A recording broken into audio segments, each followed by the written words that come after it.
I've never really had experience playing VR headsets. I would watch a few videos and streams on Beat Saber, streamers playing Minecraft VR, and all these various games and thought, that seems pretty cool, but it's pretty expensive though. I mean, look at that price. However, to the parents looking for a present or you're just here for the review, let me tell you, this is worth it.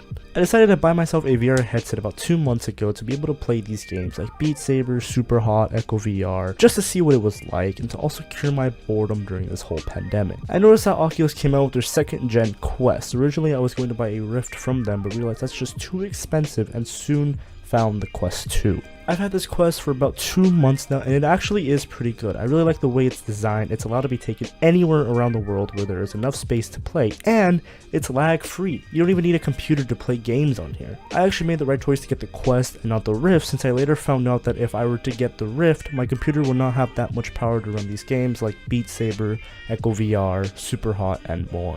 Now let's get into the pros and cons of this Quest in case you want to buy one for your child or for a friend for the holidays. Pros: it doesn't need a computer. I was asked a few times by people as to what VR set they should get, and I told them to get the Quest. The Quest runs on its own operating system and doesn't need a computer to play any video games. Of course, if you would like to play custom Beat Saber songs, you will need a computer to install a modified version of the game, which I will link at the top right of your screen on how to do it. There are no cables required. There are no cables needed to play on this set. It is completely wireless, no need to connect to a computer, connect your controllers to the headset, nothing. It is fully wireless. Weight: the Quest itself weighs about 503 grams or 18 ounces, which is about 1 pound.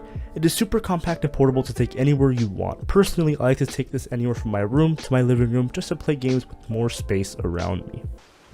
Measure: great price. The price on the Quest for the 64GB model is $299, and the price for the 256GB model is $399. This is not cheap, but considering that you can experience something amazing without a PC, console, or additional screen, it is a great value. Built-in recording and streaming. This is one of my personal favorites. Since my computer isn't very good about recording, the Quest has its own built-in recording, which is great. It also has streaming to Facebook gaming. Double tap pass-through. An amazing mechanic I love about this is that the Quest gives you the option to enable something called pass-through. Since the Quest has cameras on the outside, it can simulate a picture of your surroundings in a black and white filter in real time. While having this feature enabled, you can double tap while playing a game and can check to make sure no one is breaking into your house or your dog isn't pooping on the floor again. Hand tracking motion. Since the Quest has cameras all around it, it is able to track your hands in real time, and you can navigate the main menu without needing the controllers. You can't play Beat Saber with your hands, but it is a really cool feature. Now,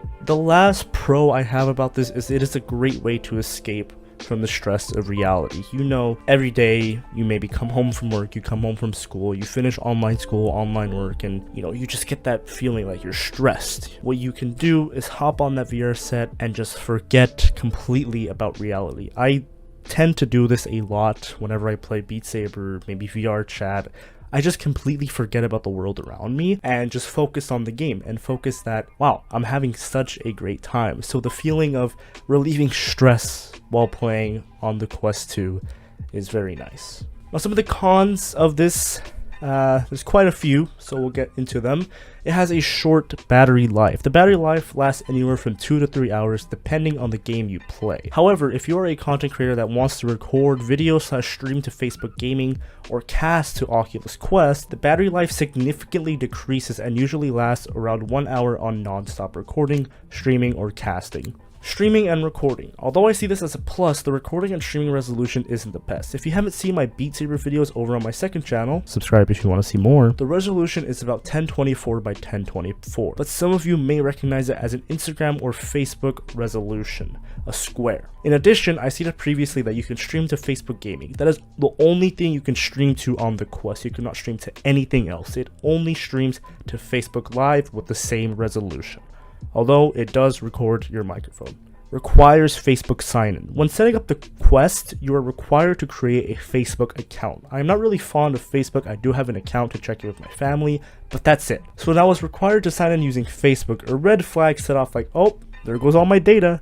But then again, a counterpoint would be, what data is Facebook collecting from me playing video games? Cable. This applies to creators and those who want to play on their Quest while it is still charging. The charging cable that came with it is very short, Not short, but short to where you cannot play while charging. I had to go out and buy a USB-C extension if I wanted to play while it was charging and while I was recording. Controller requires batteries. I was expecting the controllers to be chargeable, but I later found out by accidentally throwing my controller that there is a flap for the controllers where you have to put a battery in. Luckily, I have some spare batteries lying around, but definitely something to consider buying as well. Thankfully, the controllers come fully charged for about a week, not even a week, maybe 2-3 weeks, and then you'll have to change the batteries again. White color. The color of the Quest is great, I don't mind it. Still bummed out that there is no black version of the Quest, but the white is still good nonetheless. However, I do have a problem with the white, and that is that it collects a bit of dirt and you can definitely notice those markings because of the color. You look dumb. I literally locked my door whenever I start to play in VR. I played Beat Saber in the living room one time while my mom was out doing work, and she decided to record and laugh at how stupid I look. This isn't a problem with the Oculus, but what also sucks is that since I share a room, my sister will come in, comment on how dumb I look, which scares me because I don't expect anyone coming in, and then get mad and scared. Environment and virtual life. Which leads to my next point. I personally have not ran into this issue, but with any VR headset there is a problem of not knowing your environment and getting used to your new virtual life.